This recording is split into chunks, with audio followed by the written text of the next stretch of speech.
Y quiero decirlo sin rodeos, Baudelaire no es para todos. Su palabra se clava, no con la suavidad de una caricia, sino con la crudeza de quien se enfrenta al caos del alma humana. Sus versos no buscan consuelo ni explicaciones fáciles. Más bien son como un espejo, uno de esos que deforman la realidad, que reflejan lo peor y lo más profundo, lo que intentamos ocultar incluso a nosotros mismos. Él lo dijo mejor: el único deber del poeta es reflejar la verdad. Y bienvenidos a Radio Locura 66.6 FM, ideas idiotas para gente inteligente, el podcast de arte, música y literatura donde hablamos de todo lo maldito del mundo junto con sus poetas malditos. Mi nombre es Alex Siriana, alex.siriana en todas las redes sociales. Mi nombre es Javier, @ más o menos en todas las redes sociales. También tengo mi canal personal, más o menos literatura, aquí mismo en YouTube, donde hablo de cosas que a nadie le importa, pero a todo el mundo le sirve, que son reseñas literarias, comentarios críticos sobre lecturas en general, cultura, arte, incluso cine. Y pues también puedes suscribirte a ese canal hermano. Y muchas gracias a Fango Bazar, que nos está patrocinando desde los inicios de los tiempos con sus hermosas playeras que pueden adquirir obviamente en el Instagram @Fango Bazar. Ahí pueden ver todos los modelos que están de todos los episodios que tenemos aquí en Radio Locura, que te llevan a experimentar cosas absolutamente profundas. Y también la atenta invitación: únanse a la familia de patrocinadores oficiales en Patreon. Ya están viendo aquí la liga, también la tienen en la descripción del video. Hay 2 niveles, básicamente el primero es agradecimiento infinito y contenido sin publicidad de todos nuestros episodios y minisecciones. Y también el segundo nivel, donde cada mes, si ustedes se unen a esta familia, pueden obtener de manera directa cualquier playera del catálogo de Fango Bazar, de los episodios de Radio Locura, sin lugar a dudas. Ya hay de muchísimas artistas y ustedes escogen. Únanse por favor a este proyecto desde Patreon. Y no se olviden de seguir a Radio Locura en Instagram, @Radio Locura 66.6 FM. Y pues recuerden que la locura locura todo. Y que ser animal no está tan mal. Vamos a ver el intro y estamos de vuelta.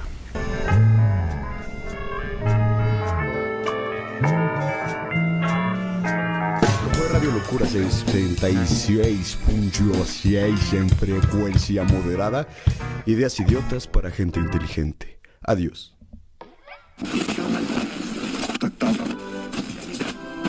Título 47. Charles Baudelaire. Hay algo en la oscuridad que nos llama. En esa sombra que se arrastra por el borde de la conciencia, en los rincones de la experiencia humana que preferimos no explorar en ocasiones. Ahí es donde encontramos a Charles Baudelaire. Y quiero decirlo sin rodeos, Baudelaire no es para todos. Su palabra se clava, no con la suavidad de una caricia, sino con la crudeza de quien se enfrenta al caos del alma humana. Sus versos no buscan consuelo ni explicaciones fáciles. Más bien son como un espejo, uno de esos que deforman la realidad, que reflejan lo peor y lo más profundo, lo que intentamos ocultar incluso a nosotros mismos. Él lo dijo mejor: el único deber del poeta es reflejar la verdad. ¿Y qué es esa verdad que nos muestra Baudelaire?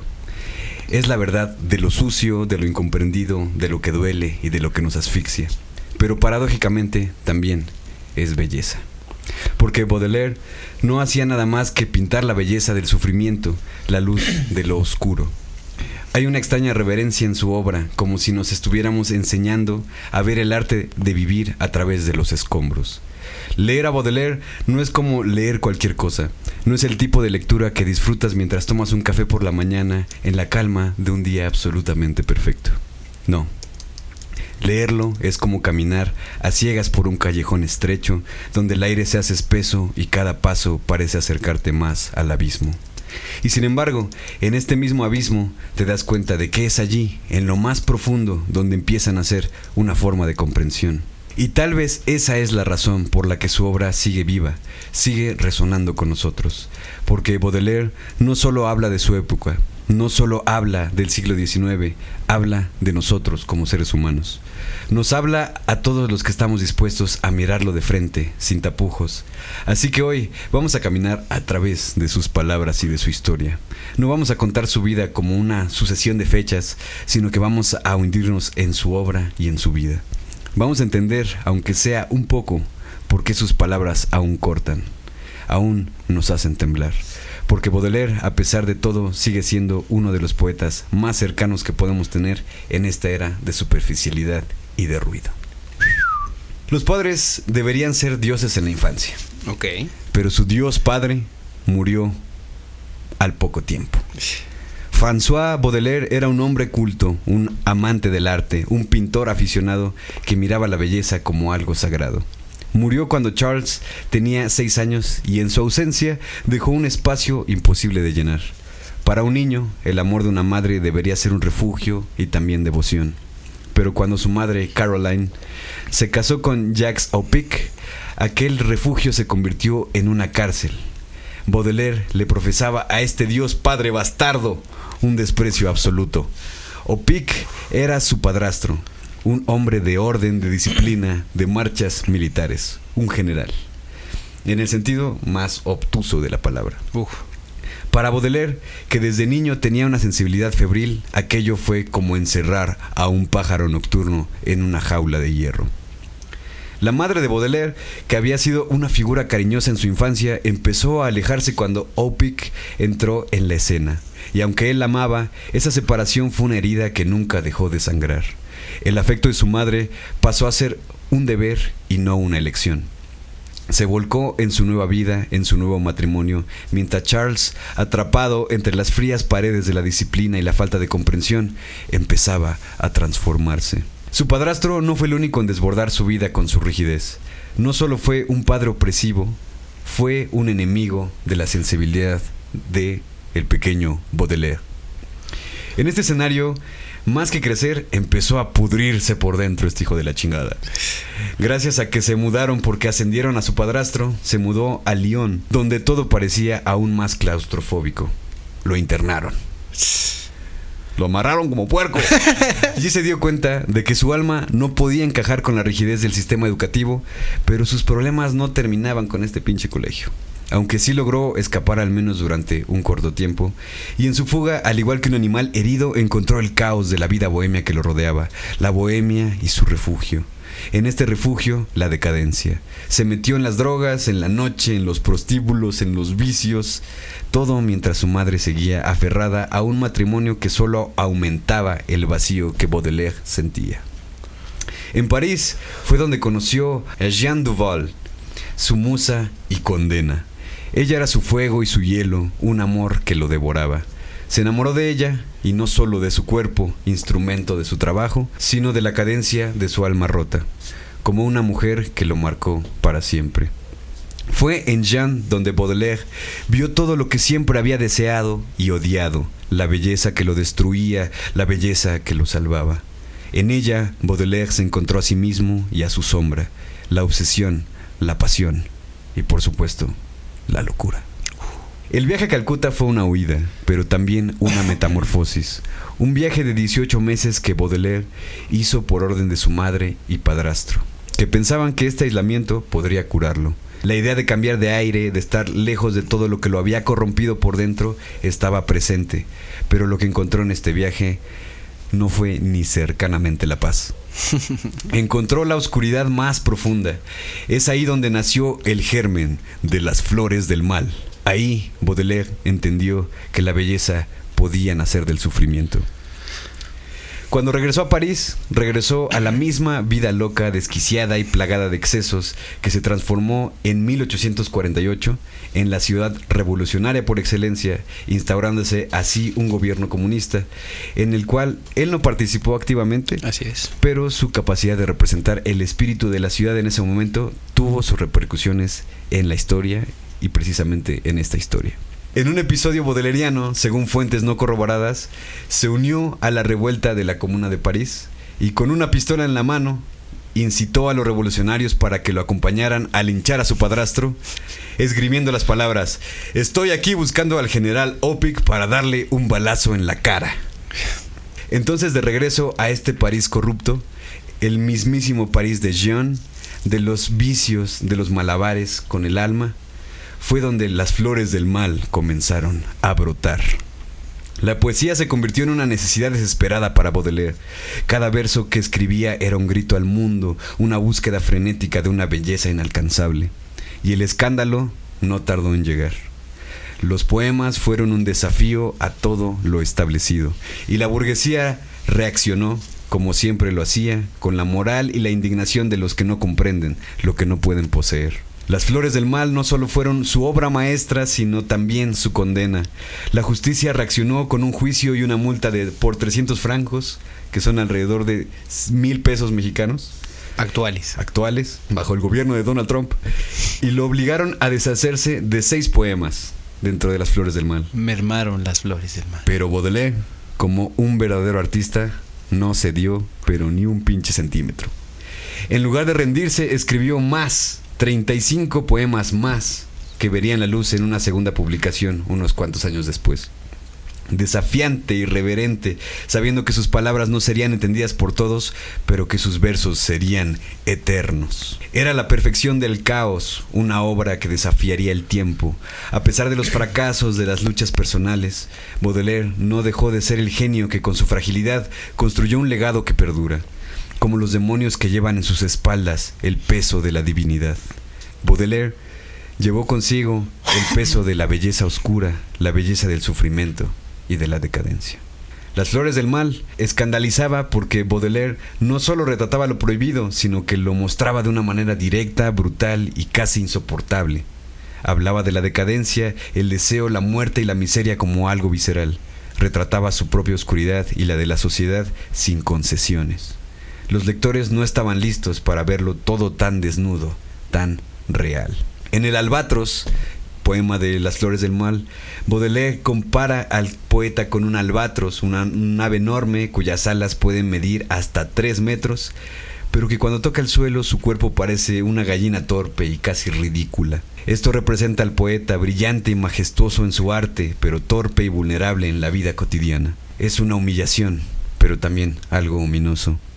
El poeta, al igual que el albatros, está condenado al ser incomprendido y a luchar para encontrar su lugar en un mundo que no sabe qué hacer con él. A continuación les leeré el poema del albatros, que dice así: A menudo, como diversión, los tripulantes capturan albatros, enormes aves del mar, que siguen indolentes compañeros de viaje, al barco deslizándose sobre las profundidades saladas. Tan pronto como lo han colocado en la cubierta, estos reyes del cielo, torpes y avergonzados, dejan lastimosamente que sus grandes alas blancas se arrastren a sus costados como remos. Qué torpe y débil y cobarde es este viajero alado. Qué hermoso era en otro tiempo, qué cómico y feo es ahora.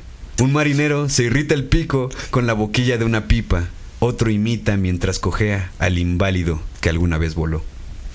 El poeta es como el príncipe de las nubes, que ronda la tempestad y se burla del arquero, exiliado en la tierra en medio de la burla. Sus alas gigantes le impiden caminar. Me parece, si puedo hacer un comentario muy rápido. No, voy a continuar.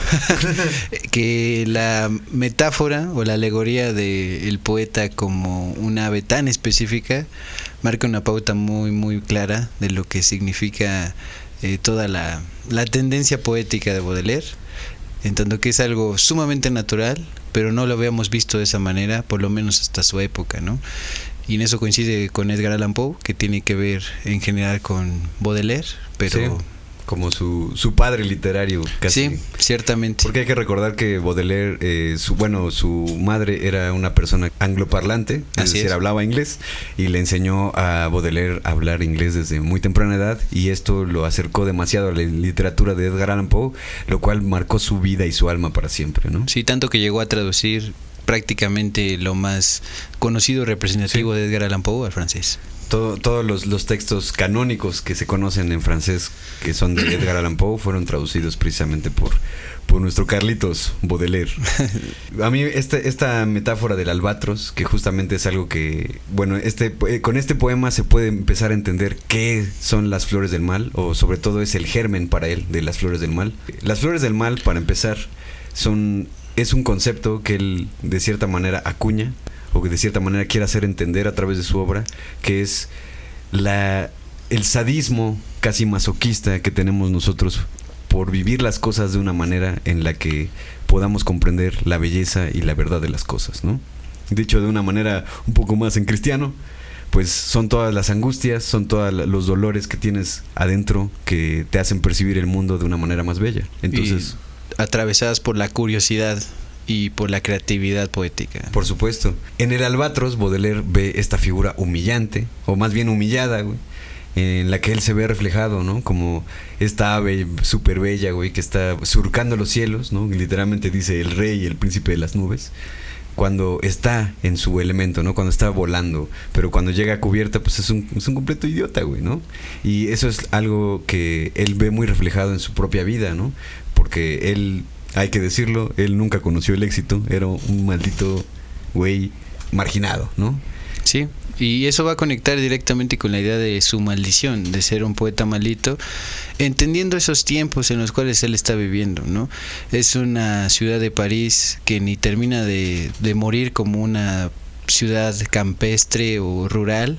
Las tradiciones ya no se pueden agarrar en ese momento, y por otro lado no terminan de afianzarse como una ciudad verdaderamente industrial, ¿no?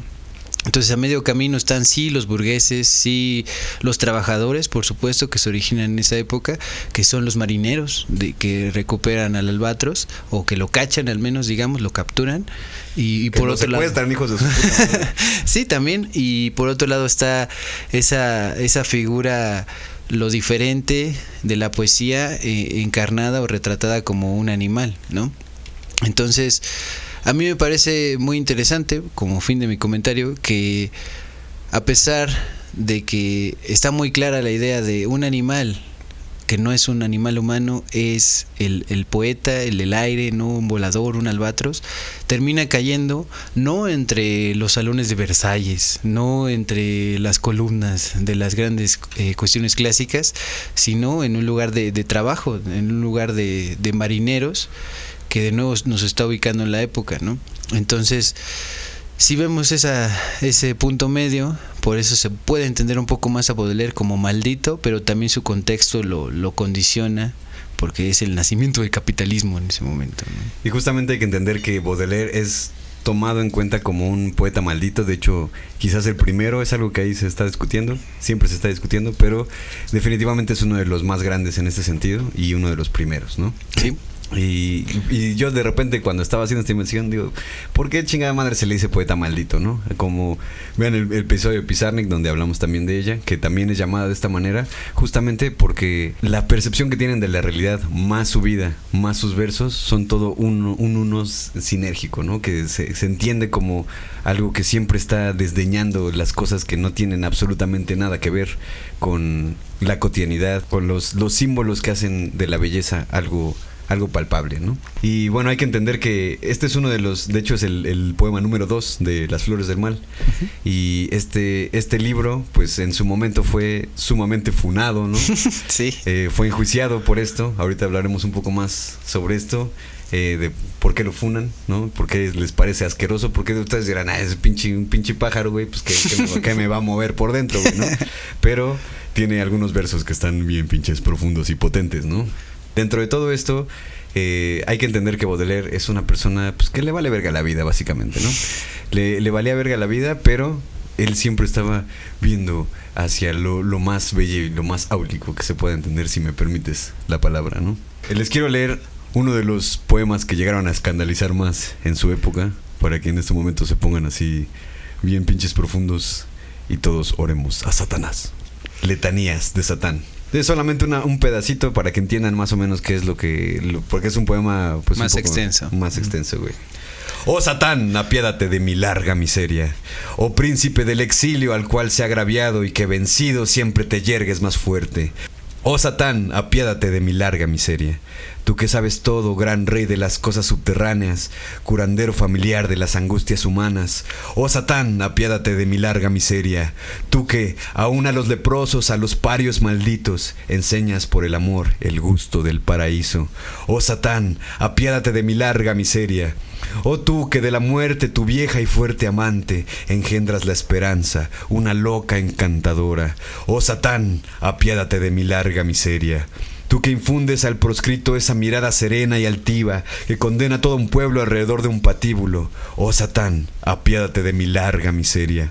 Tú que sabes en qué rincones de las tierras envidiosas el Dios celoso oculta las piedras preciosas. Oh Satán, apiádate de mi larga miseria. Y esto continúa por 4 kilómetros de tinta hasta que entiendas que Satanás era lo más verga, ¿no? Obviamente, pues, la gente se iba a sacar de pedo con esto, ¿no? Sí, obviamente, pues, estaba refiriendo al enemigo público. Yo creo que número todavía, 1. güey. Sí. Espero que su abuelita no esté viendo este programa porque van a decir, ¿qué chingada madre se estás viendo, no? O sea, es clara la tendencia de escoger lo que siempre se ha hecho de lado, el enemigo, ¿no? El señalamiento de lo maligno, como también fuente de belleza y como fuente de potencia, ¿no? También. Sí. Esto también tiene mucho que ver, a pesar de que él no era ni satánico ni satanista. Bueno, satánico tal vez, ¿no? Porque pues la gente lo veía y decía, este güey, qué pedo, está hablando de cosas bien herejes. Sí, que era un diablo, ¿no? Sí. Hay un diablo en mí. Y este poema lo hace porque pues conoce evidentemente dentro de todo su pinche desmadre de estar metiéndose opio y vino y cerveza y todo lo que pudiera entrar en su pinche boquita, güey, que le mareara, güey.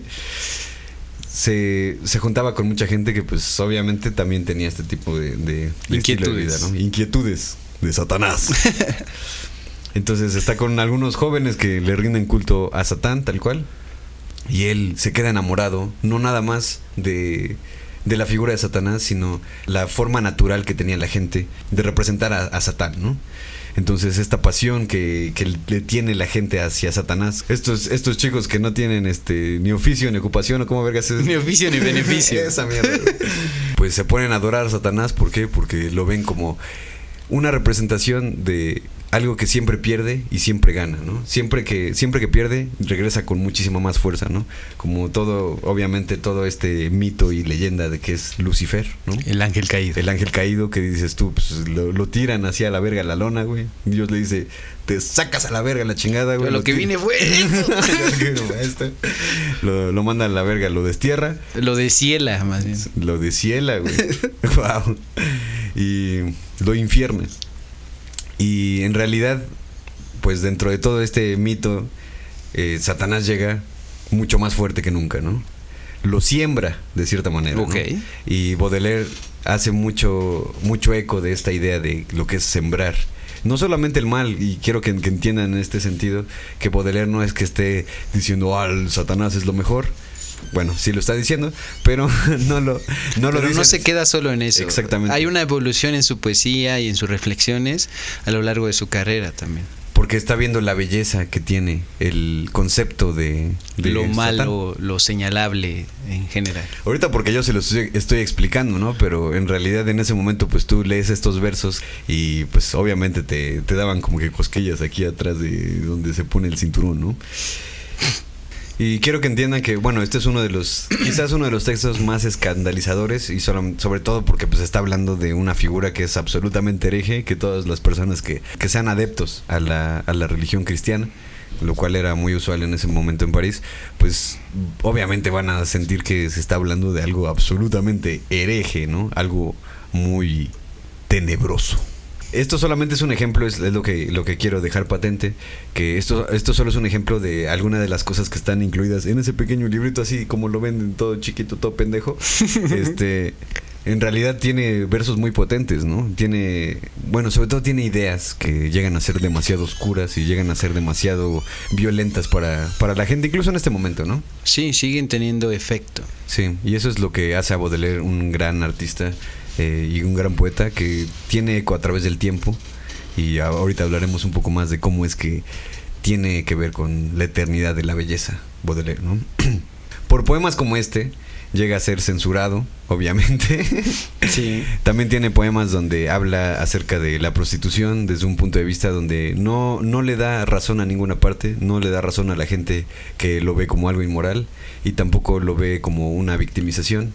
Tampoco lo ve como una forma alternativa de vivir, sino simplemente es como las cosas están ahí porque están ahí, brother. ¿Qué chingado quieres que entienda, güey? Aparte de todo, hay que decirlo un poco, él era muy adicto a este tipo de vida, ¿no? O sea, no lo estaba imaginando, lo estaba recreando a partir de sus vivencias. Ya lo habías dicho hace un momento, ¿no? Que visitaba esos lugares, se enamora de una mujer que trabaja y se dedica a ello. O sea, no se la contaron. Él lo vivió. Varias. Sí, no es la única ocasión. Y eso lo llega, por eso se le llega a tildar también de una persona que es absolutamente inmoral, de una manera que dices, estos son groserías fuertes, ¿no? Porque la forma en la que escribe, obviamente, pues ahorita lo estoy leyendo en español, lo cual pues es lo usual en este podcast, porque no hablamos francés, como se podrán haber dado cuenta, pero todos estos versos se convierten en una calca de su vida, y no nada más lo escandalizable o lo escandalizador son sus propios poemas, sino que también está desnudando, ¿no?, todas las cosas de la hipocresía de esa época y también de esta época, ¿no? Porque ustedes podrán decir, no, pues es que en los 1800 pues la gente iba a prostíbulos, ¿no? Pues ahorita también siguen existiendo, ¿no? Sí, ciertamente. Y por eso es que eso lo convierte en un personaje atemporal también, y también a sus versos, ¿no? Entonces lo acusan a mi pinche Carlitos, güey, de decir cosas, groserías fuertes, y lo censuran, obviamente lo censuran. Alguien así que andaba solamente caminando y encontró ese pinche libro ahí tirado en la acera, tío, lo lee y dice, bueno, estos pinches versos, ¿qué pedo? ¿Cómo le voy a decir a mis hijos que esto está existiendo, güey?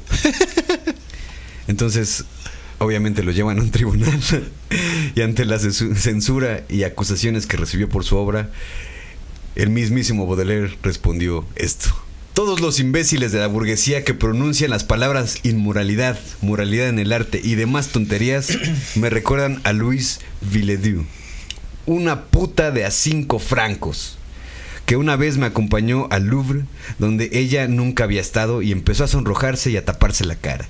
Tirándome a cada momento de la manga, me preguntaba ante las estatuas y cuadros inmortales cómo podían exhibirse públicamente semejantes indecencias. Y digo, lo dije totalmente, literalmente como él lo dijo. Lo citaste. Lo cité.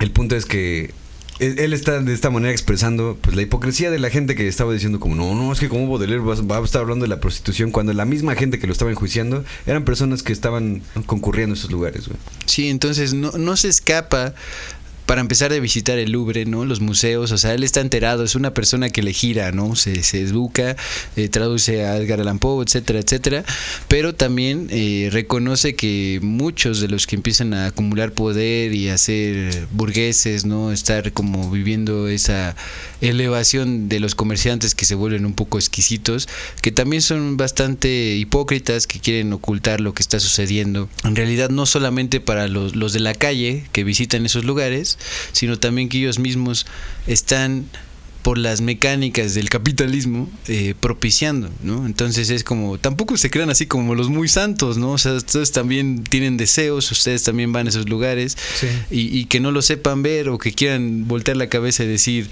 ay no, qué pena, pues no los hace mejores, solo están siendo unos farsantes, ¿no? En ese sentido. Y de cierta manera eso es todo lo que Baudelaire representa, lo que es un artista de verdad, porque de cierta manera él nunca tuvo éxito, entonces todo esto lo estaba diciendo desde el corazón, pero no era esto así como de tus ojos son unos luceros de la mañana.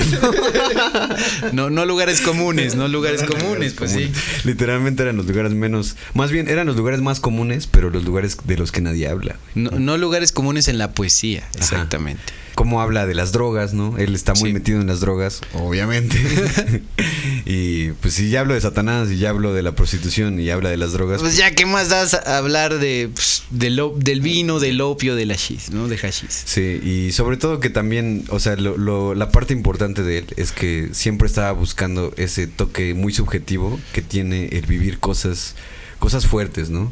Como, bueno, la vida bohemia que él estaba llevando desde su juventud, hasta el punto donde siento que él intenta desnudar esa verdad, porque hay una forma de ver a Baudelaire muy especial a través de sus versos, que es: lo que estás viendo no es la verdad de las cosas, ¿no? Okay. Y creo que él lo sabía. O sea, el hecho de que tú leas pónganse a leer cualquier poema de él, y no van a decir como de, no, sí, a mí también me ha pasado, ¿no? Sino que es mucho de su experiencia subjetiva, pero eso es algo que en ese momento era un poco inusual, ¿no?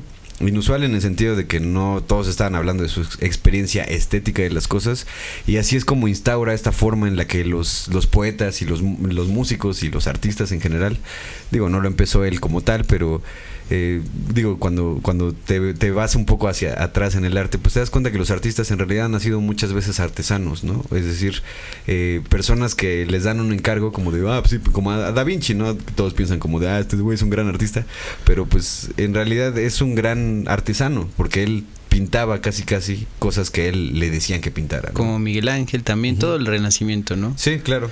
Y justo decirlo claramente, por eso Baudelaire también no solamente es poeta maldito, dicho muy rápidamente, también es un poeta moderno, en el sentido de que estaba buscando innovar, pero no desde encargos, sino desde su propia experiencia en ese contexto histórico, ¿no? Sí, desde su sentir, güey, ¿no? Y eso es lo rescatable de él en el sentido no histórico, sino artístico, que él siempre apostó por decir lo que le venía en pinche, lo que le salía de los huevos, ¿no? Iba a decir en gana, pero no tengo 60 años, ¿no? Aquí, hablando un poco de la hipocresía que él veía en el mundo, pues obviamente la gente lo iba a censurar, ¿no? Literalmente lo que ahora se le llama funarlo. Él estaba funadísimo por eso, de hecho lo hicieron pagar por eso, y pues le mutilaron su libro también, ¿no? Pues tú dirías, no, pues seguramente lo mutilaron porque tenía una gran fama, ¿no?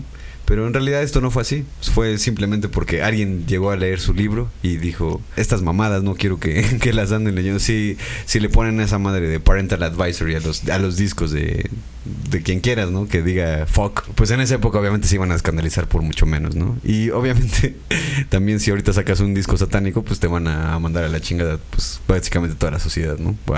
La sociedad cristiana, que es la mayoría. Pues él, hablando de esto en el año del calde, pues todos se iban a decir, ¿qué pedo? Está bien pinche frío mi caldo, ¿no? A este güey lo funan, pa' pronto lo funan y le hacen pagar por este pedo, le mutilan su libro y mientras está en este proceso empieza también a trabajar, bueno, más bien publica ya cosas en las que ya venía trabajando, que son el Spleen de París, Paraísos Artificiales, y también hay que tomar en cuenta que ya había publicado La Fanfarlo, que es más bien su única novela que escribió en toda su vida, que también se trata de un güey que se intenta meter en una relación y algo así bien reggaetonero, güey, y termina saliendo mal. Y pues también él era conocido por hacer crítica de arte, crítica musical, que de hecho en estas dos fue precursor en el sentido moderno de cómo se hacen las críticas de arte y la crítica musical, ¿no? Que aquí es donde permítame la expresión, pero se la chupa enormemente a Wagner. Y para entender completamente este panorama de Baudelaire, ya no solamente escribiendo poesía, también tenemos que hablar explícitamente de por lo menos 3 libros, que son Los Paraísos Artificiales, donde habla de las cuestiones de las experimentaciones de la droga, también del Spleen de París, que son sus pequeños poemas en prosa, y por último una mención pues también muy clara, además de su ensayo sobre Wagner, que es crítica musical, su crítica que hace a la pintura, a la cuestión gráfica, que se llama El pintor de la vida moderna. Yo solamente quiero destacar primero de Los Paraísos Artificiales esta idea principalmente de una comparativa que desarrolla entre el vino y el hachís o el opio. Posteriormente lo ampliará durante todos estos paraísos artificiales, entendiendo la idea de que los paraísos artificiales son esas maneras en las cuales se llega por medio de la farmacéutica, por medio de sustancias, a inaugurar sensaciones, digamos, divinas o trascendentales o droguitas tan divinas en la cotidianidad, ¿no? O sea, que tienes acceso por comprarlo, ¿no? En ese sentido, básicamente, para que ustedes se sigan de largo, consigan los paraísos artificiales, circulan libremente en internet, que para él el vino era la sustancia para la vida, la sustancia hermana del ser humano, porque para él incluso siente que el vino le habla, le cuenta cosas. Ya bien pinche loco, ¿no? Desde tanta droga. Una voz de espíritu. Y termina inaugurando la idea de que el vino en realidad lo único que quiere, no ignora los efectos secundarios, pero lo único que quiere al final del día es potenciar lo que ya trae el ser humano de por sí, en la embriaguez. Y por otro lado, el hashish, el opio, estas sustancias distintas. La caquita de borrego. Más desde la cuestión de las hierbas, más desde la cuestión de cosas que son aún más potentes, son sustancias para trascender. Él maneja específicamente que el opio, el hashish, es una sustancia para desvivirse. No es la palabra que dice explícitamente, pero no la podemos decir, que es graduarse de la vida. Y en ese sentido, por eso es que Idio sui. el opio y el hashish inauguran momentos de estabilidad pasiva, de reconocimientos pasivos de las conexiones que hay en la realidad. Y el vino, por otro lado, es muchísimo más un hombre o un ser humano de acción cuando estás emborrachado de vino. Esto lo está retratando absolutamente en Los Paraísos Artificiales, que es este libro que incluye estas cuestiones de un poema al hashish. Y recordarles entonces que por eso mismo está siendo un antecedente, un pionero de lo que después será Aldous Huxley con su propio libro o sus 2 libros sobre las puertas de la percepción y Cielo y Infierno, donde él también experimentó con estas sustancias de su época, ¿no? Que es que para los que se están quedando pelones es el libro que inspiró a The Doors a tener su... Sí, claro, sin lugar a dudas su nombre. Tendrá repercusiones en el rock más clásico a través de Aldous Huxley, pero Charles Baudelaire es un pionero también de la crítica de experiencias psicoactivas o de embriaguez con paraísos artificiales. Por otro lado, El Spleen de París es un libro donde, no conforme con haber presentado al público Las Flores del Mal, con toda la censura y demás, que están muy bien vendidos los versos, hay que recordarlo que no solamente habla de cosas potentes y brutales. Y se los dice el licenciado más o menos. Sino que también además están perfectamente medidos sus versos, ¿no? O sea, es bello en la forma y en el contenido es brutal. También Las Flores del Mal. No se quedó solo eso, también fundó o recreó, por lo menos desde el francés, la idea de el poema en prosa. Sí. Es decir, poemas que no tienen un metro bien claro, que no están versificados como si fueran canciones, más bien son como pequeñas estampas o... Que antes de que continúes, siento que todo esto que decimos, ¿no? Es un poco aterrizarlo en que ahorita lo decimos y ustedes escucharán como, no, poema en prosa y todo así como de, bueno, es a mí qué verga, ¿no? Pero en realidad, Charles Baudelaire es una de las personas que empieza con sus versos literalmente, ¿no? Que tanto en los poemas que ya estaban bien métricamente chingones, así bien pinche matemático, hasta literario. Y también los hacía en prosa. Era algo absolutamente nuevo en ese momento para la gente en general, ¿no? Entonces sí, él simplemente lo experimenta porque él quiere experimentarlo todo en el sentido de la modernidad, ¿no? Lo apabulla, ¿no? Se lo come, se lo traga. Y pues él siente que de cierta manera no puede continuar siempre conociendo lo más nuevo. Y con esto pues de cierta manera da esa pauta a que pues a pesar de que no esté siempre en la vanguardia, él literalmente estaba haciendo la vanguardia en ese momento con esto, ¿no? Y en los poemas en prosa, que son El Spleen de París, ese otro libro mítico de Baudelaire, lo que quiere promover es contar la vida de París desde las experiencias obviamente que él atravesó y observando la realidad de quienes circundan las calles o los espacios. Yo quiero recomendarles 3 poemas en prosa del Spleen de París porque me parece que representan muy bien todo lo que estamos hablando de Baudelaire en tanto su perspectiva y sus capacidades. El primero es Las Tentaciones o Eros, Pluto y la Gloria, donde básicamente es como un pequeño cuento. Él está dormido y en sus sueños se le presentan estos 3 personajes, Eros, Pluto y la Gloria. Y él dice explícitamente, 2 satanes y una diableza se presentan después de que yo estaba durmiendo en mis sueños y me ofrecen, por eso son las tentaciones, me quieren seducir para que yo les ofrezca mi alma, mis potestades y se aprovechen de mí. Y me ofrecen los más grandes placeres, me ofrecen el más grande poder de recrearlo todo desde Pluto y también la cuestión de la pasión, de la gloria, la entrega y demás. Y él en el sueño rechaza estas propuestas, estas tentaciones, despierta al final del poema y dice, en una oración a Dios, jugando una vez más con estos opuestos. Dice, es una oración ya tonta, ya es una costumbre nada más, pero le pide a Dios al final, después de estas situaciones que niega, le dice, por favor, Dios, que estos... Padre mío, soy yo de nuevo. Llamen a Dios.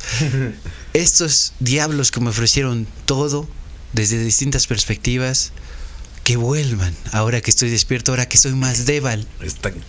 Ahora que soy más débil. Duval. Ahora que soy más débil para aceptar sus tentaciones, para aceptar sus propuestas. Entonces estamos viendo que...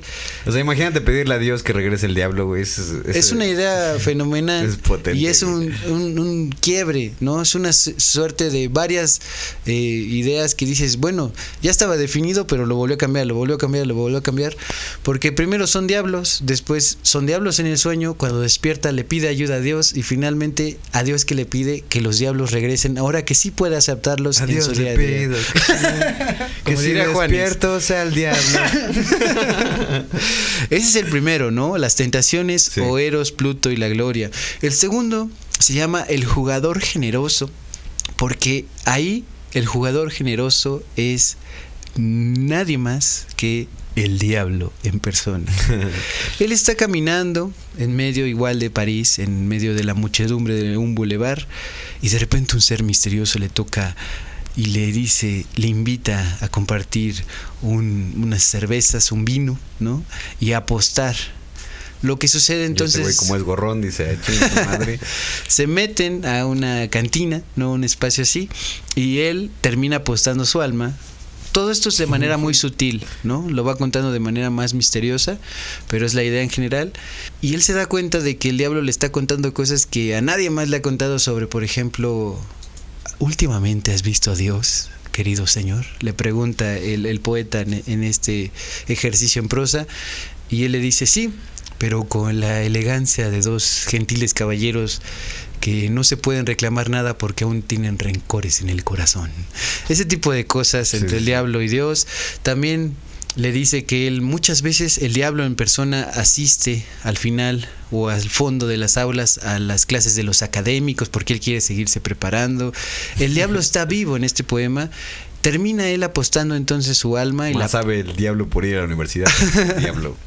Y la pierde, pero digamos que tiene la recurrencia de que es alguien que quiere respetar, que quiere entenderlo, escucharlo, pero al mismo tiempo no quiere como humillarse frente a él porque es como, se va a sacar de onda el diablo de que yo me estoy postrando ante él porque es el diablo, no es Dios, ¿no? Y entonces él intenta poco a poco darse cuenta de que esta felicidad tan prodigiosa se va a traducir en que el diablo le dice, tú, mi querido poeta, no te preocupes, perdiste el alma, pero yo te doy a cambio la gloria. Tus versos serán recordados por la eternidad. Tú serás aquel que cure el hastío, el spleen, es decir, el hartazgo de estar en este momento histórico donde nadie se halla porque ni la tradición muere ni la novedad podemos agarrarla, la modernidad. Tú serás aquel el que cante todo esto y dé cura al mundo. Se despiden. Él quiere postrarse entre él, no lo hace, y en esta despedida sale y de nuevo vuelve a rezar este poeta para pedirle a Dios, por favor, Dios mío, y lo estoy citando, Señor mío, haz que el diablo me cumpla su palabra. De nuevo vuelve a pedirle a Dios que le patrocine lo que el diablo le está ofreciendo, le está diciendo, la gloria eterna de curar el hastío, este momento irresoluble, tú lo vas a poder hacer, Baudelaire. Por favor, Xochitl Gálvez, haz que gane Claudia Sheinbaum. Ese es el segundo, el jugador generoso, buenísimo, de los que vienen en el Spleen de París. Y el último que quiero recomendarles es un clásico dentro de toda la carrera de Baudelaire que se llama Embriagaos o Embriáguense, también podría ser. Quizás uno de los más importantes. Es uno de los más importantes. Me voy a permitir leerlo rápidamente porque es muy muy breve. Embriáguense de Charles Baudelaire. Hay que estar siempre ebrio. Todo reside en eso. Esta es la única cuestión. Para no sentir el horrible paso del tiempo que nos rompe las espaldas y nos hace inclinar hacia la tierra, hay que embriagarse sin descanso. ¿Pero de qué? ¿De vino, de poesía o de virtud? como mejor les parezca, pero embriáguense. Y si a veces, sobre las gradas de un palacio, sobre la hierba verde de una zanja, en la soledad huraña de su cuarto, la ebriedad ya atenuada o desaparecida, ustedes se despiertan, pregunten al viento, a la ola, a la estrella, al pájaro, al reloj, a todo lo que huye, a todo lo que gime, a todo lo que rueda, a todo lo que canta, a todo lo que habla, pregúntenle qué hora es. Y el viento, la estrella, el pájaro, el reloj contestarán: es hora de embriagarse, para no ser esclavos martirizados del tiempo. Embriáguense, embriáguense sin cesar, de vino, de poesía o de virtud, como mejor les parezca. Ustedes ya lo escucharon, no tengo mucho que decir, pero queda clara la idea de qué está promoviendo aquí. No solo es acercarse a las sustancias concretamente, sino a las experiencias que te toman, que te absorben completamente. Y en ese sentido incluso mencionan la virtud, ¿no? Sí. ¿Qué es entender la virtud en estos momentos de quiebre con Baudelaire? Esa también es una gran pregunta, ¿no? También en nuestros tiempos, ¿qué es ser virtuoso?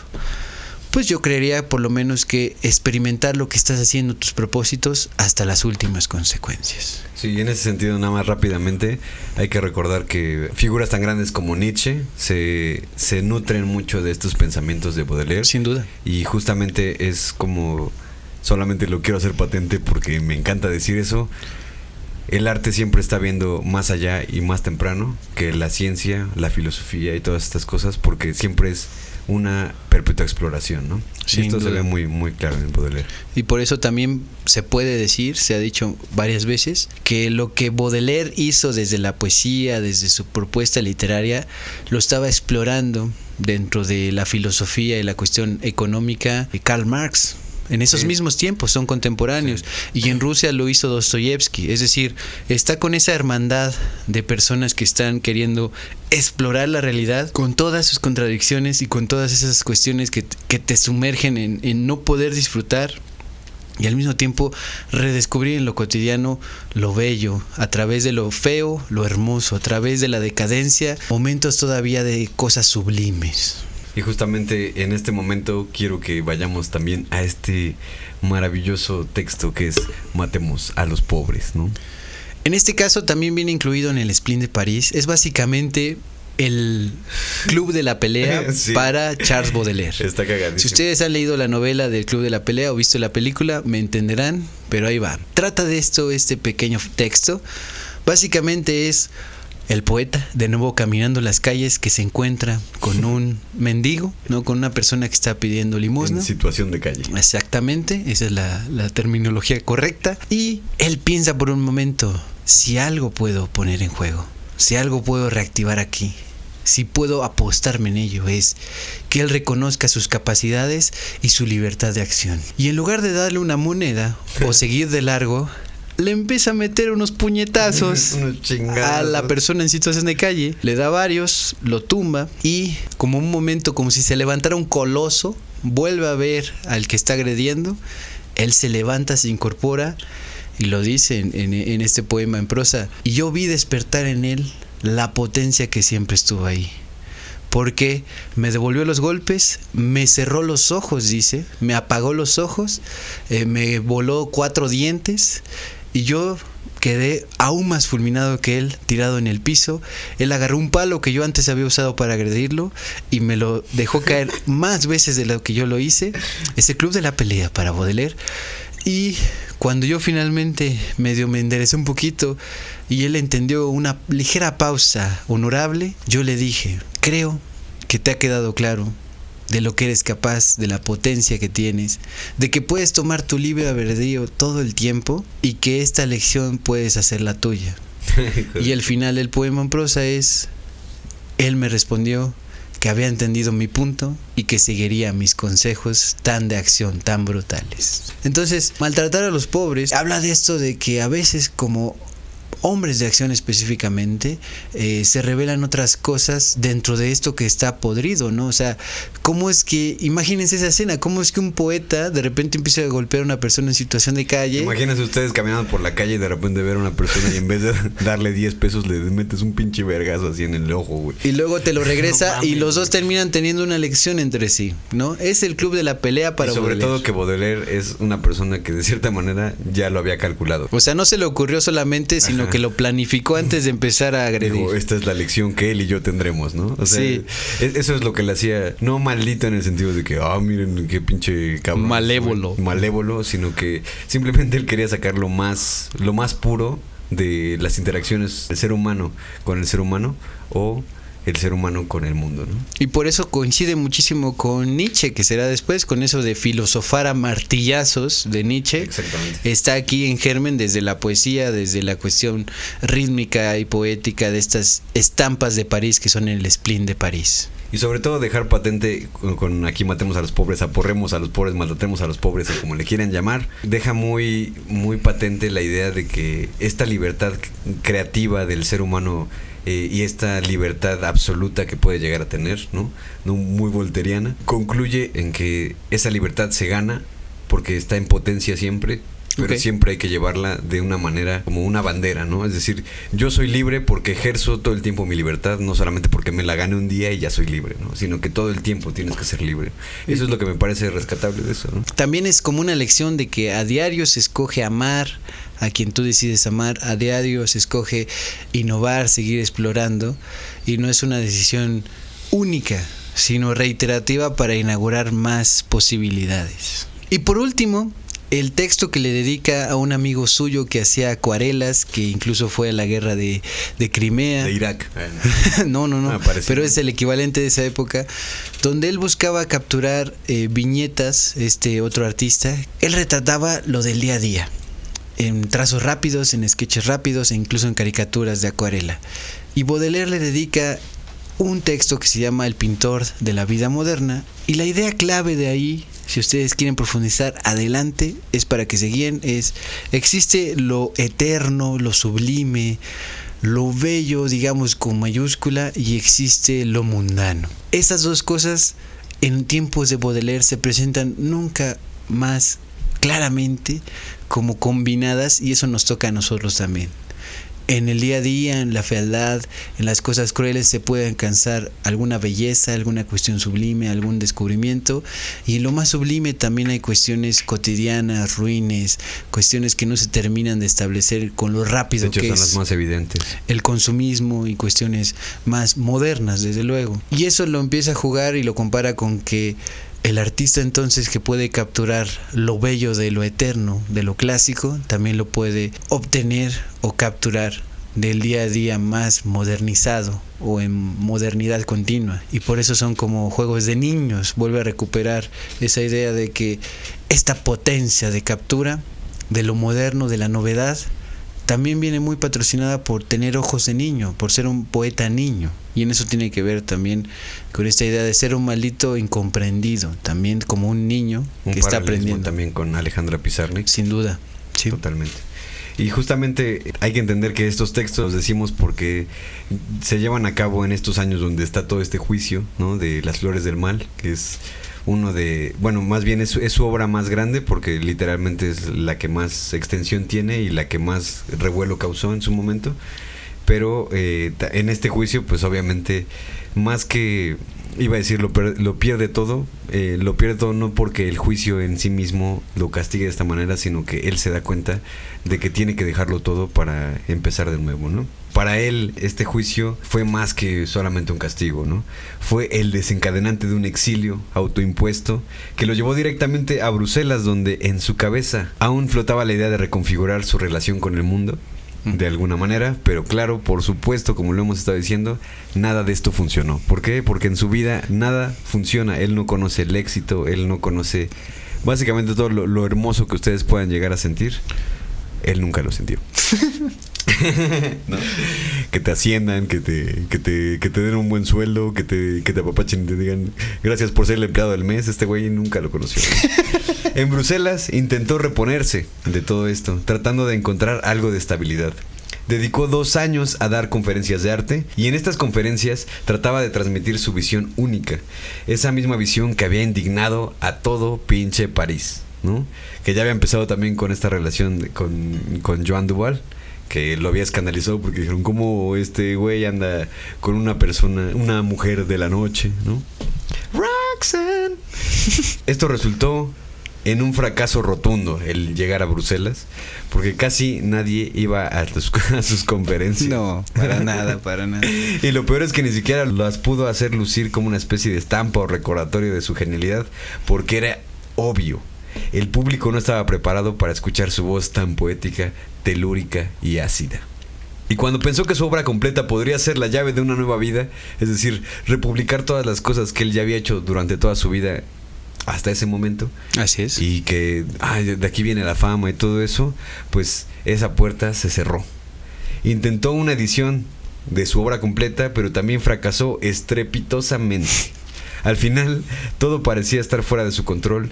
Todo en su vida se desmoronaba y caía hasta la decadencia que había convertido en su propia identidad. Y esto obviamente tiene que ver con que él es un precursor del decadentismo, ¿no? Que se explica por sí mismo ese término, ¿no? El decadentismo, es decir, entregarse a la decadencia del mundo, ¿no? Que es algo absolutamente moderno, ¿no? Hacer poesía de las ruinas del mundo. Exactamente. Qué bonitas palabras, güey. Él no se quedó en silencio después de esto. El odio y la rabia seguían intactos. El resultado de esta pinche venganza que quiso hacer hacia Bélgica por haberlo tratado tan mal, a este parisino tan bohemio, fue Pobre Bélgica. Se llama Pobre Bélgica, es algo que quiero que recuerden muy bien porque este es un texto que incluso inspira al mismo Nietzsche. Un escrito que dedicó a esa Bélgica que tanto le despreció en su nuevo sueño, en la que volcó ideas irónicas y sarcásticas sobre todo este pueblo belga. Se sintió muy belga. Lo hace... Todo este texto lo hace, citándolo, para demostrar que lo cómico es uno de los más claros signos satánicos del hombre. Y con esto deja su huella iconoclasta, obviamente, tanto en Nietzsche como en otras personas que pues van a venir después de él, evidentemente, y pues derriban la moralidad, como lo hacemos también aquí en Radio Locura. La esencia de la iconoclastia que había defendido toda su vida, la de destruir las imágenes y normas, la de darles la vuelta a los sistemas de pensamiento impuestos, estaba allí, en Pobre Bélgica, expresada de manera cruda y directa. Pero no es que fuera solo el rechazo a la moralidad. A medida que se alejó de lo político y el arte institucional, Baudelaire también se adentró en el abismo de su salud. Y es que la sífilis, esa enfermedad que lo había acompañado por años, hizo lo suyo. La enfermedad lo transformó y finalmente lo arrastró a una parálisis hemipléjica, es decir, que no podía mover la mitad de su cuerpo, y esto se vio instaurado un día que estaba en un lugar que ya no me acuerdo cuál es. Pero le dio un ataque y pues cayó al suelo, lo llevaron, lo hospitalizaron, y aquí Baudelaire casi quedó completamente inmóvil, es decir, quedó medianamente inmóvil y con el habla severamente afectada y no podía hablar, básicamente, ¿no? Pero aún tenía la bendita maldición de su mente lúcida. Es decir, es un hombre que en este año, que duró todo un año este cuadro donde fue hemipléjico, él tenía su mente lúcida, el Baudelaire que podía escribir, el Baudelaire que podía soñar, el Baudelaire que podía destruir la moralidad de esa época, simplemente estaba dentro de su cabeza y ya no podía, de cierta manera, contactar con el mundo en la forma en la que lo había hecho, ¿no? Y como era de esperar, la vida no dejó de ser cruel con él hasta su último suspiro, que daría aproximadamente, como ya lo dije, un año después. Terminó sus días en un hospital, luego de este ataque que sería el cincel golpeando y grabando su nombre sobre su tumba en vida. Y sin poder articular palabra alguna, atrapado en su propio cuerpo, pero todavía con ese fuego interno que nunca apagó. Y en una ironía final que rozaba lo absurdo, Baudelaire fue enterrado junto a su padrastro. ¡Maldita sea! Del güey que siempre quiso oír, que siempre repudió. El mismo hombre que había, obviamente, odiado durante toda su vida y, por supuesto, mucho más en su juventud. Un acto casi cósmico y cómico de simetría oscura en el universo, en el que lo que había negado en su vida se unió al final en su muerte. el momento en que se apagaron sus ojos en esos espejos oscurecidos y dolientes. Tras un año de sufrimiento en el que su madre estaría hasta el final. Fue la única persona que estuvo realmente ahí, a pie de cama, implorando porque su salud mejorara, y simplemente lo acompañó hasta el final de sus suspiros. Por eso fue llamado Baudelaire el Dante de una época decadente. No conoció el éxito en vida. Fue emblema del simbolismo, que para los simbolistas, para que se pueda entender de una mejor manera, el mundo es un misterio por descifrar. Y el poeta debe para ello trazar las correspondencias ocultas que unen los objetos sensibles, como por ejemplo después lo haría Rimbaud. Establece una correspondencia entre las vocales y los colores en su soneto Vocales, que casi es algo sinestésico. Y este gran poema también tiene que ver mucho con la vida de Baudelaire y la forma en la que este impacta a Rimbaud. El mismo Rimbaud lo llamó el rey de los poetas a Baudelaire. Poetas malditos de la envergadura de Pizarnik, García Lorca, Roberto Bolaño y William Blake. Surrealista en sus versos, casi 100 años antes que Breton en su, obviamente, manifiesto surrealista, y que supo separar la representación de la verdad por una representación pura y cruda de la belleza. Más allá de sus poemas escandalosos, supo expresar tanto el horror como la melancolía, ese sentimiento denominado spleen o splen, ¿no? Que viene también del griego, que refiere a un hastío angustioso y deprimente. Él también es el padre de la lírica moderna, y Baudelaire, más que otros poetas, invalida toda pretensión de objetividad. Invita más bien a referir la experiencia de leerlo, que en su naufragio creativo y destructivo también pacta con su lector la intimidad de ver representadas sus impurezas.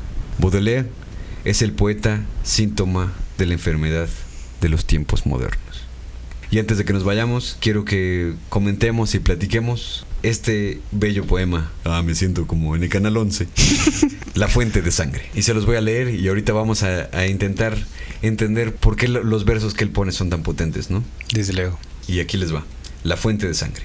A veces me parece que mi sangre sale de mí a borbotones, lo mismo que una fuente de rítmicos sollozos. Claramente la oigo fluir con un largo murmullo, pero me palpo en vano para encontrar la herida.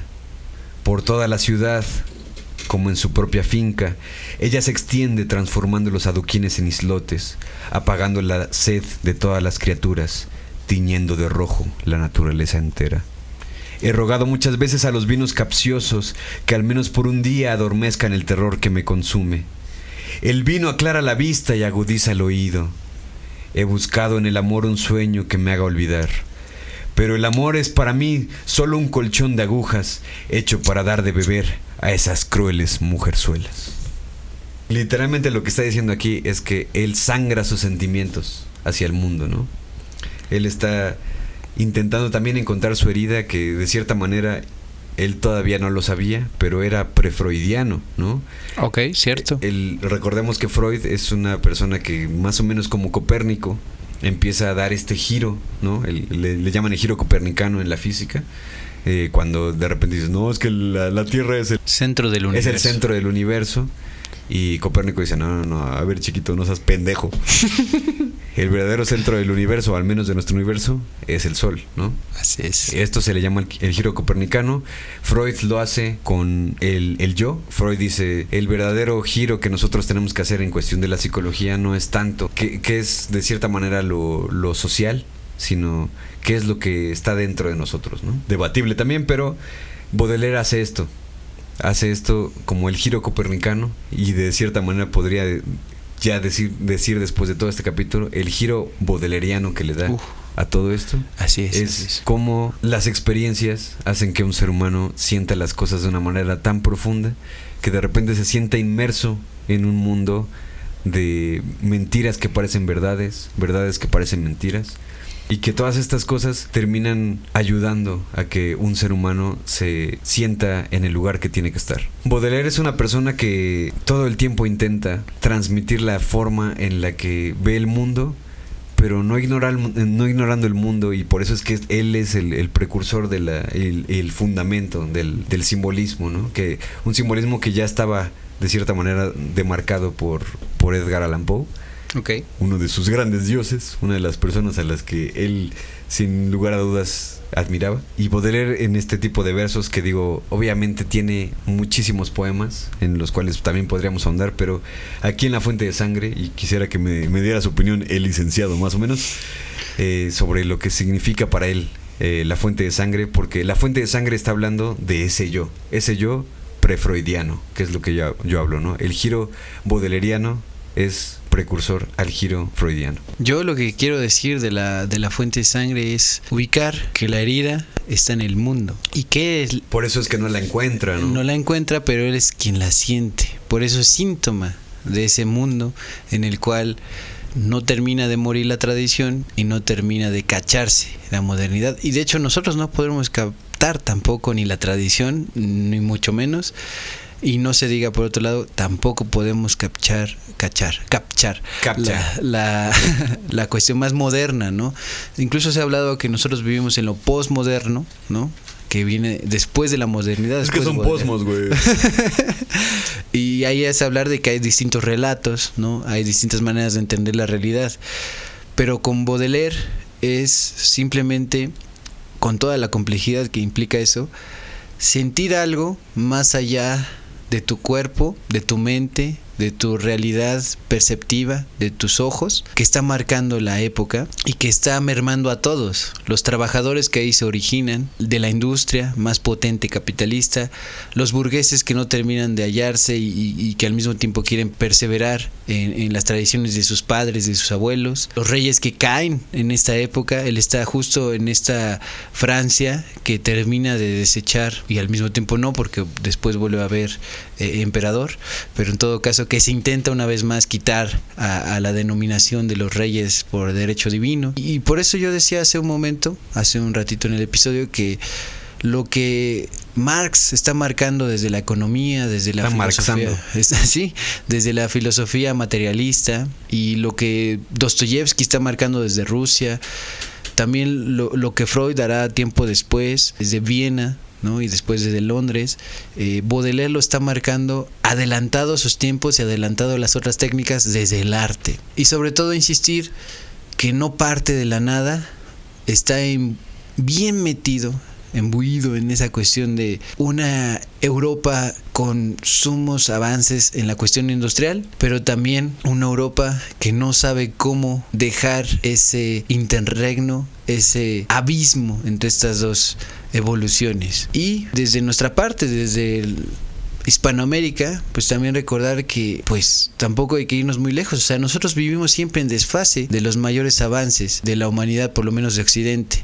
Entonces también yo siento que Baudelaire conecta o puede conectar muchísimo con nosotros, con nosotras, en tanto que nosotros también estamos nunca ni adelantados en las cuestiones tecnológicas en esos tiempos, ni se diga, y tampoco podemos revivir nuestras influencias más geográficas de Mesoamérica. Entonces México sobre todo, y también pues el Imperio Inca, ¿no? Perú y demás, y un tantito más de el norte de Colombia. Un saludo a todo el Perú.